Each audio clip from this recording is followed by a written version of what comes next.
Antes de nós abrirmos o texto, eu pensando a respeito daquilo que nós poderíamos refletir na noite deste dia,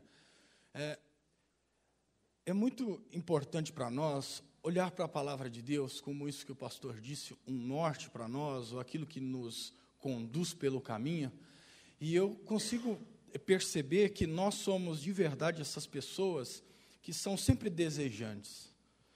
Nós estamos ao tempo inteiro desejando coisas, e não coisas ruins só. Se a gente for falar, irmão, vai falar de desejo, vai falar de pecado, não desejamos só coisas ruins, não desejamos só coisas que nos afastam de Deus, desejamos coisas boas, desejamos coisas que são reais, coisas que podem fazer bem para as nossas vidas, e vão fazer bem quando nós alcançamos elas. E o grande problema que nós vemos naquilo que é o desejo, é um hábito de estar desejando e nunca se satisfazer com o que tem. E então nós somos imergidos numa lógica de mercado, porque o mercado faz com que a gente esteja sempre desejando aquilo que é novo, a moda, o carro zero, a casa mudou de cor, antes era azul, agora é verde, porque lançaram uma tinta nova, porque antes era com textura, agora é sem textura, agora é esses mármorezinho, não, agora não precisa mais do mármore, já tem azulejo, faz com que a gente se torne pessoas que estão o tempo inteiro olhando para as novidades e achando que aquilo que nós temos ficou ultrapassado. E o grande problema é que, na maioria das vezes, isso é trazido para os nossos relacionamentos pessoais. E parece que as pessoas nos atraem desde que nos dê algo em troca. E com o passar do tempo, o relacionamento fica fútil. E aí se torna desprezível. E, infelizmente, a gente não procura novos relacionamentos para suprir essa necessidade. Nós vamos nos individualizando cada vez mais. E, com isso, as pessoas, as amizades, as relações se tornam desprezíveis e indesejáveis. E nada atrativas. E aí, a gente que é casado diz: não case, você não sabe onde você está se metendo. O que é solteiro diz: não vejo a hora de casar. Por quê? Parece que nós estamos nesse jogo de que desejamos o que não temos. O casado deseja não se casar mais, por causa que tomou uma decisão, e logo que tomamos a decisão, nós temos que parar de desejar aquilo que não é nosso. Não significa que deixaremos de desejar. E o solteiro quer desejar aquilo que não possui, que é ser casado. Então, desejar, meus irmãos, é algo que só pode nos atrair quando nós temos algo que está dentro de nós sendo motivado para ter aquilo que não temos. Com isso, eu quero ler um texto com vocês que está no livro do profeta Oséias, no capítulo 2, livro do profeta Oséias, capítulo 2, alguns versículos, do 14 ao 16. Profeta Oséias, capítulo 2, está aí perto do finalzinho da Bíblia, do Antigo Testamento. Abra no Antigo Testamento e venha voltando, que é mais fácil do que você abrir no começo. Oséias, capítulo 2, verso 14 a 16. Diz assim a palavra de Deus: portanto, eis que eu atrairei e a levarei para o deserto, e lhe falarei ao coração, e lhe darei as suas vinhas, dali, e o vale de Acor, por porta de esperança. E ali cantará como nos dias da sua mocidade, como no dia em que subiu da terra do Egito. E naquele dia, diz o Senhor, tu me chamarás meu marido, e não mais me chamarás meu Senhor. Esse texto, ele é fundamentado dentro dessa experiência que o povo de Israel vai ter com um relacionamento com Deus. Esse livro do profeta Oséias é um livro muito importante para nós, porque o Oséias é um profeta que Deus vai fazer algo com ele que não fez com nenhum outro profeta. Deus vai mandar ele casar com uma mulher de prostituição, ou uma mulher prostituta, e ter filhos que são filhos também de traições, para exatamente mostrar o relacionamento dele tipificado na vida do profeta, que era o relacionamento que Deus tinha com a nação de Israel. Mostrando com isso que a nação de Israel vivia um relacionamento com Deus, desejando outros relacionamentos, adulterando espiritualmente, que é o termo que o profeta vai usar, buscando uma relação à parte da aliança, trazido por isso que a Priscila cantou, de uma aliança com Deus. Então, se tem uma aliança e se deseja aquilo que a aliança não permite desejar mais. Com isso, Deus aponta que o profeta Oséias, tipificando Deus, e a mulher dele, por nome Gomer, simbolizando a nação de Israel, e demonstrando com isso as consecutivas vezes que a nação vem desejando outros deuses que não aquele Deus que ela tem uma aliança.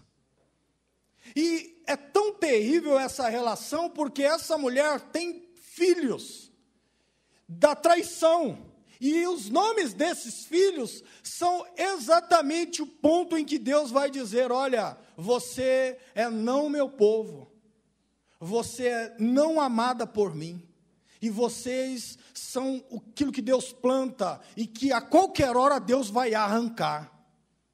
Então Deus vai tipificar na vida desse profeta todos os problemas de relacionamento que a nação tem com o próprio Deus.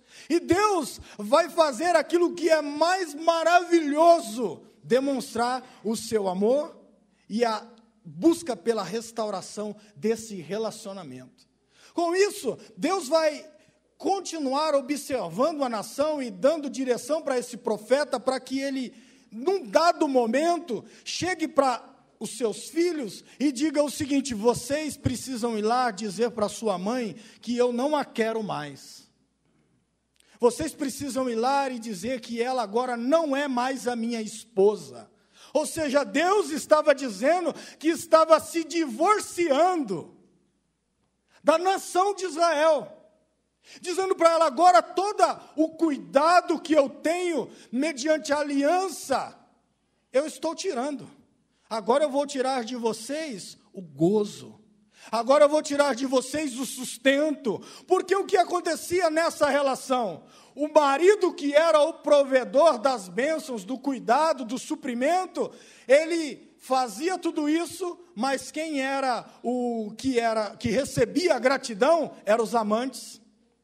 Quem era reconhecido eram os amantes. E com isso Deus faz a prefiguração dizendo assim: eu dou para vocês vida, eu dou para vocês sustento, eu dou para vocês colheita, e em vez de vocês me agradecerem, vocês estão prestando culto a outro Deus.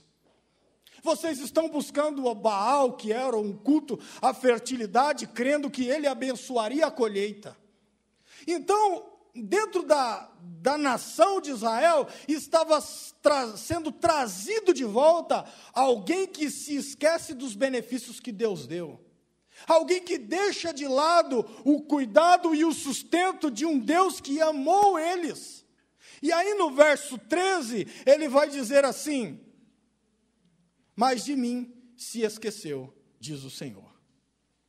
O que Deus está fazendo por meio do profeta Oséias, é dizer que eles não estavam dando o devido valor àquilo que Deus fazia com aquele povo.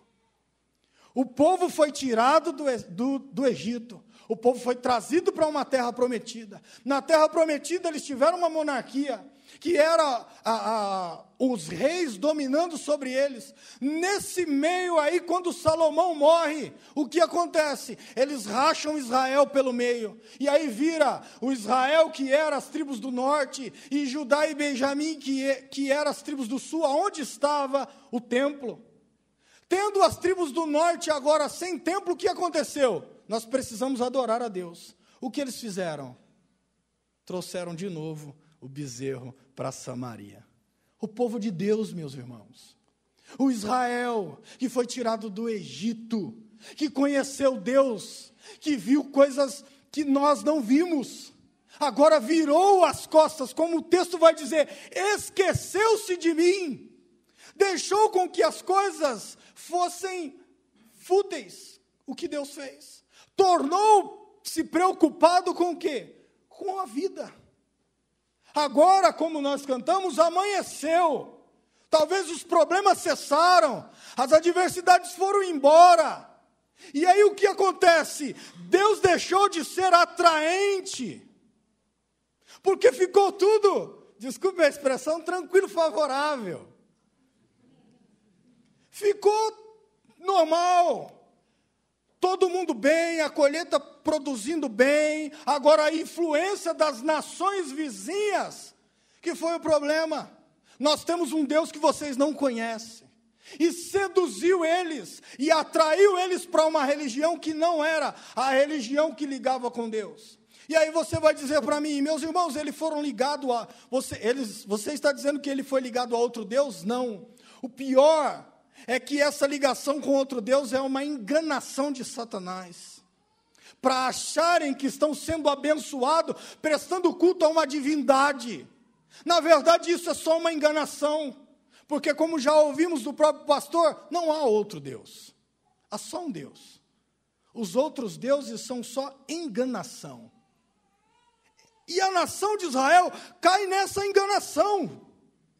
Por quê? Porque não deixou de olhar para o seu marido, esposo, como algo atrativo. Lembra que eu disse? Quando não temos, desejamos. Depois que temos, deixamos de desejar. E aí o texto vai dizer assim, porque eis que Deus está dizendo, eu a atrairei. Você olhe para a visão, para a perspectiva, que eu gosto muito dessa palavra, de você olhar e dizer o seguinte, como é que Deus, sendo perfeito, como Deus não tendo do que nós pontuarmos defeito, e não ser desejável, não ser atraente, não nos fazer abandonar as outras coisas que são enganação, para buscar um Deus perfeito. O perfeito deixou de ser atraente. E aí, veja aqui, meus irmãos, a expressão do amor de Deus. Portanto, eu atrairei. A questão aqui, Deus não está dizendo, eu vou mudar. No relacionamento, o cara fala, isso deve ser porque eu perdi cabelo, engordei, emagreci, sei lá, a gente quer pôr defeito. Mas aqui não tem como pôr defeito em Deus. Vai dizer, Deus, é que na verdade a Bíblia vai dizer que o Senhor é ancião de dias, acho que o Senhor está um pouco velhinho, né? Não existe isso. É um Deus perfeito na sua essência. E aí ele está dizendo, demonstrando o seu amor, está dizendo assim, tá bom, vocês não estão mais sendo atraídos por mim? Então eu estou dizendo para vocês, eu vou atrair vocês. Eu vou trazer vocês para perto. Só que dentro dessa questão de trazer o povo para perto de Deus, para ser atraído, Deus diz assim, eu vou levar vocês para o deserto. Aí a gente fala, nossa, Deus vai provar o povo. Nada disso. Deus está tentando tirar o povo do meio de um lugar onde muitas outras coisas atraem ele. O deserto é um lugar onde você não tem outra atração a não ser olhar para Deus e clamar por misericórdia para sobreviver. Para que Deus provenha um maná, para que Deus mande cordonizes, para que Deus faça algo extraordinário. O deserto não tem os lugares onde se prestavam culto para Baal, que era nos bosques, nos outeiros, nos lugares onde o Baal era adorado. Então ele vai dizer, vou levar você para o deserto, porque eu quero ver quem sustenta você lá no deserto. Por que isso? Porque Deus quer tirar, meus irmãos, desse povo, o olhar para outras coisas. Deus não quer que nós sejamos atraídos por outra coisa, que não seja pelo próprio Deus. Deus não quer que você esteja dentro da igreja por outro motivo que não seja o próprio Deus. Deus não quer que a gente esteja aqui em cima do púlpito pregando, Deus vai te abençoar, Deus vai mudar a sua sorte, Deus vai te dar uma empresa. Irmão, se der, beleza, Deus te abençoe, mas nós estamos aqui pregando vida eterna, redenção, regeneração, transformação de vida. Não atração pelo pecado, mas atração por Deus. Então, o que eu olho para esse texto e vejo um amor de alguém que está olhando no seu olho e no meu, e dizendo assim: estou percebendo que não lhe atraio mais. Estou percebendo que as outras coisas têm mais valor do que eu. Estou percebendo que as coisas da vida tomaram o lugar de Deus. E o coração de vocês estão para além de mim. Por quê? Porque estamos cultuando a enganação. Porque cultuar o eterno é um culto que transcende para a vida. Cultuar as coisas da vida é uma vida que fica aqui. Ela não salta para a vida eterna. E o que Deus faz de forma extraordinária é dizer o seguinte: eu percebi que você se afastou. Eu percebi que eu não lhe atraio. Mas eu vou atrair vocês. Eu vou conduzir vocês ao deserto. E a parte mais maravilhosa, ele diz assim: olha, e eu lhe falarei ao coração. O falar ao coração aqui, meu irmão, não é ouvir a voz de Deus. Ah, eu estou ouvindo Deus falar. Ah, eu estou ouvindo. Não, meus irmãos, é ouvir a palavra de Deus e ser transformado por ela. É ouvir Deus falar e dizer: nunca mais vou ser a mesma pessoa. Nunca mais vou desejar outras coisas. Nunca mais virarei as costas para Deus e olharei para Deus e Deus vai dizer para mim: você não me deseja mais. Claro, meus irmãos, que a atração que nós estamos falando aqui não é um desejo sexual, nós sabemos disso, os irmãos estão me entendendo, ok? É uma questão de simbolismo de um relacionamento, de um romantismo, para que nós venhamos compreender o que é o relacionamento com Deus. Portanto, ele vai dizer assim: eu vou levar vocês para o deserto. E todas as vezes que falamos de deserto, nós tememos. Como é que você está? Estou no deserto. A gente, ai meu Deus, está na prova. Já é o evangeliquez, né? Já é uma gíria evangélica. Estou no deserto. Você fala: meu Deus, está na falta, na ausência. Porque todas as vezes que você liga o deserto, você liga com um problema, você liga com escassez, você liga com ausência de água, com sequidão. Mas, meu irmão, a Bíblia vai dizer que o nosso Deus é capaz de fazer um banquete no meio do deserto.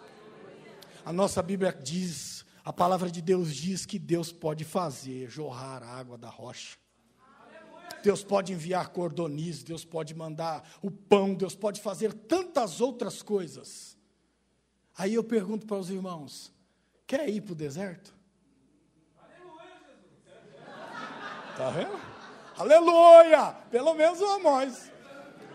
Então, o cuidado que nós precisamos ter é exatamente percebermos o que na verdade nós precisamos viver. Eu preciso olhar e perceber o que é que me tem atraído. Será que Deus vai precisar nos tirar da zona de conforto para que a gente volte a se sentir atraído por Deus? Será que Deus vai permitir que talvez a crise econômica que está no nosso país atinja o seu lar para que você fale: eu preciso correr para os pés de Jesus? Meus irmãos, não é que estar na presença de Deus é a ausência de problemas. Também não é isso que nós pregamos. Mas se você estiver se distanciando de Deus por causa da sua zona de conforto, eu é que oro para que Deus tire você daí. Eu é que clamo a Deus nessa noite, para que Deus me tire dessa zona de conforto, se porventura eu estiver nela. Para que Deus nos coloque, meus irmãos, na presença dEle, de uma forma em que Ele fale aos nossos corações. A Bíblia vai dizer: quem tem ouvidos para ouvir, que ouça o que o Senhor ou o Espírito Santo diz às igrejas. Você está com seu ouvido atento?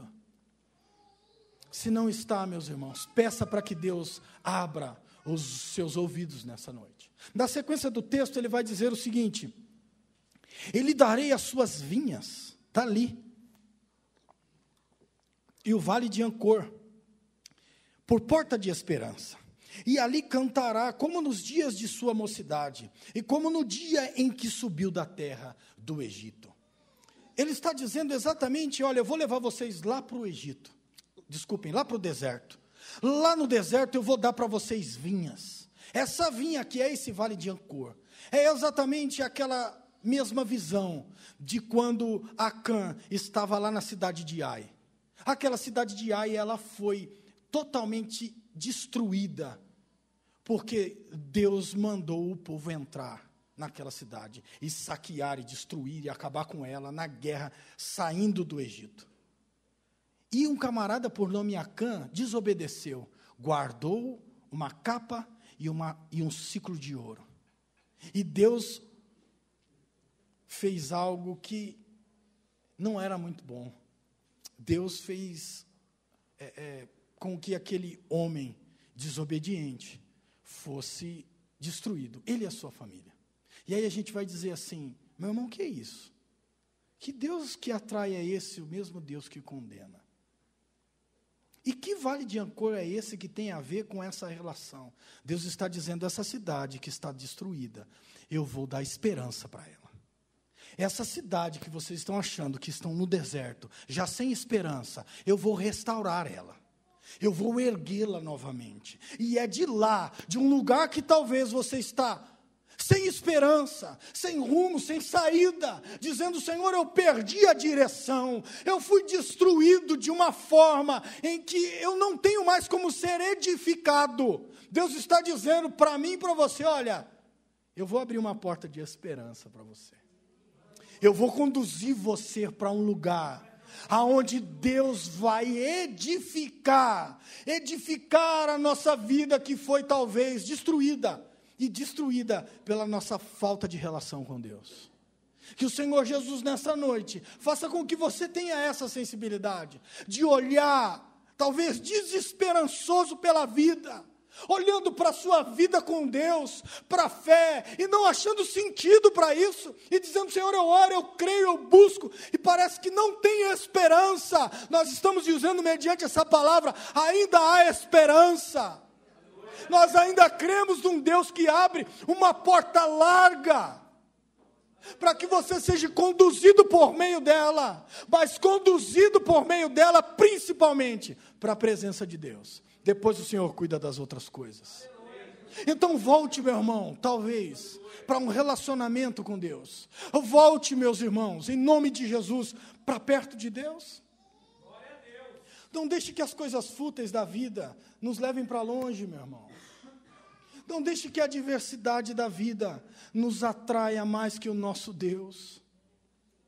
Quando Ele vai dizer, olha, você vai cantar como nos dias da mocidade, em que você subiu do Egito.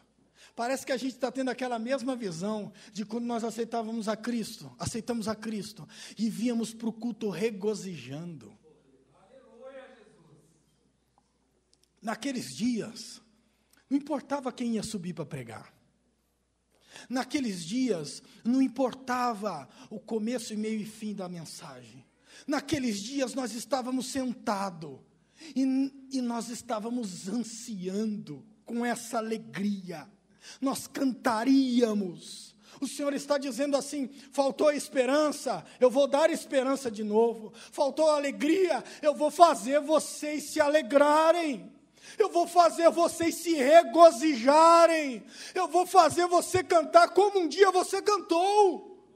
Cheio de alegria, cheio de certeza de um relacionamento que foi deixado de lado. Mas por que foi deixado de lado? Meu Deus e o seu Deus está no mesmo lugar que Ele sempre esteve. Foi nós que saímos de lá. Num relacionamento com Deus, nós precisamos, na grande maioria das vezes, reatá-lo. E quando se quebra um relacionamento, como se reata? Brigou com a mulher, o que a gente faz? Difícil, né? Difícil, né? A mulher tem facilidade, a mulher chega, fala, se expõe e põe tudo para fora, e aí você... Só a vez de falar, né? O que a gente faz? E com o relacionamento com Deus, como é que se relaciona sem abrir a boca?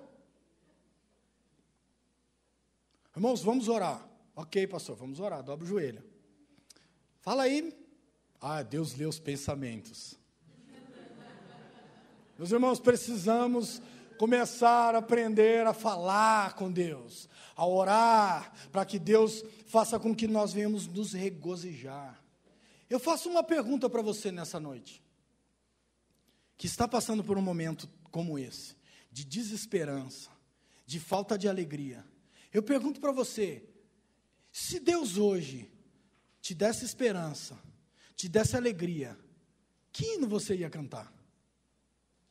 A gente diz, meu irmão, tá pergunta difícil, está tão difícil a vida, que eu não sei nem o que eu cantaria. A gente precisa ter um louvor aqui,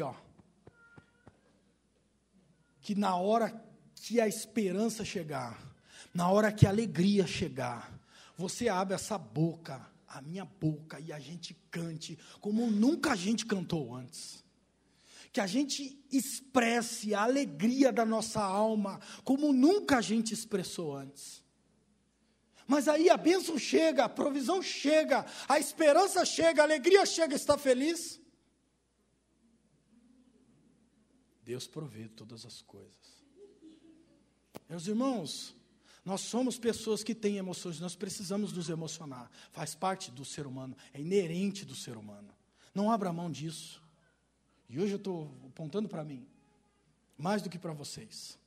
Que Deus possa cuidar dos nossos sentimentos, todos eles. Que Deus quebrante. Eu lembro da minha mãe, quando falava, quando a gente era criança, se tem um coração de pedra, que Deus troque ele, põe um de carne aí. Em nome de Jesus, aqui também. Aonde Deus precisar pôr hoje. Que Deus nos faça sensíveis à presença de Deus. Sensíveis à voz de Deus. Sensíveis àquilo que nós mais precisamos na vida, que é um relacionamento com Deus. Em vez de nós ficarmos tapando o sol com a peneira, vivendo uma vidinha religiosa medíocre. Deixe Deus mudar você, meu irmão. E Deus não muda ninguém, se você não tiver relacionamento com Ele. Deus quer se aproximar de você na noite deste dia, meu irmão. E Deus não quer se aproximar com você lendo um sermão dizendo assim: eu sei onde você andou, eu sei todos os pecados que você fez, eu sei tudo que você pensou. Não, Deus está com os braços abertos, esperando você, como aquele filho, aquele pai que esperava o filho que foi embora. Não teve sermão, não teve, eu quero que você confesse agora todos os seus pecados. Ele abraçou, trocou as vestes e colocou ele de volta no lugar dele. Então, talvez, não sei se você se afastou, se distanciou. O dia é hoje, meu irmão. A oportunidade é chegada. A porta de esperança se abriu. Está aberta, quer dizer, nunca se fechou. Aleluia. Talvez um dia se feche, mas Deus está hoje te cercando. Deus está te buscando. Deus quer lhe atrair, mas lhe atrair com amor. Lhe atrair com cuidado. Na sequência do texto,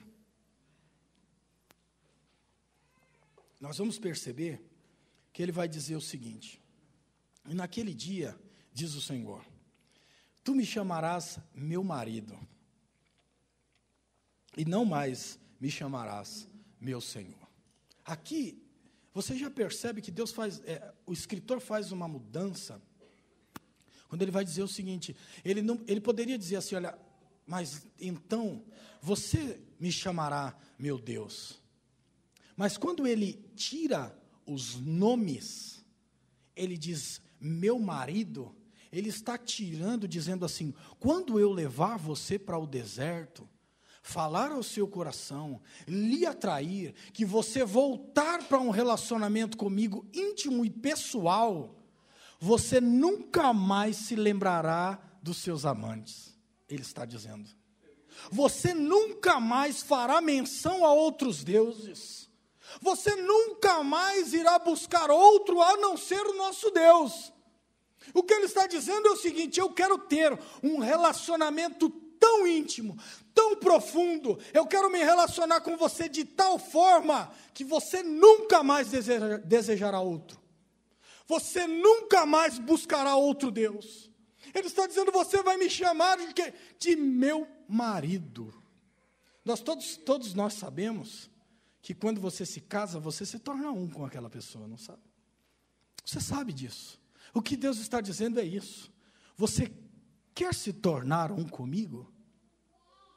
Você quer viver essa unidade em que no nosso relacionamento, naturalmente, você já sabe o que eu quero, sem que eu precise mandar? Não vou chamar mais de Senhor, aquele que obedece às ordens. Nós somos amigos, como quando foi cantado.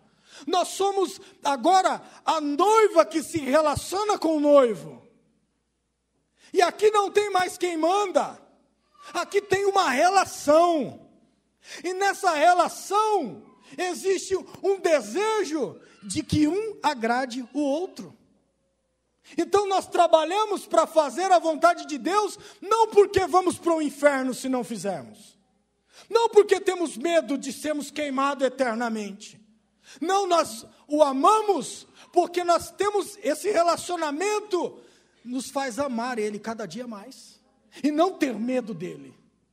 E não ficar apavorado quando Jesus vai vir. E a gente fica com medo, vai para o inferno. Não é isso. É relação. É desejo de estar presente. É ser atraído por Ele. Então, quando eu vejo isso, eu consigo perceber o que o salmista vai dizer no Salmo 27. Uma coisa pedi ao Senhor, e a buscarei, que eu possa habitar na casa do Senhor todos os dias da minha vida. Para quê? Para contemplar a sua formosura e aprender no seu templo. O salmista já entendia que Deus era formoso, e dizer que Deus é formoso é dizer assim, eu não vejo nada mais belo do que Deus. Eu não vejo nada que eu queira mais, como o Asaf vai dizer, que eu deseja mais na terra, no céu, além de ti.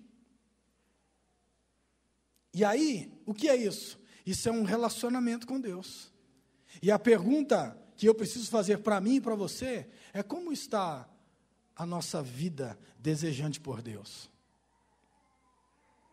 Como que Deus hoje nos atrai?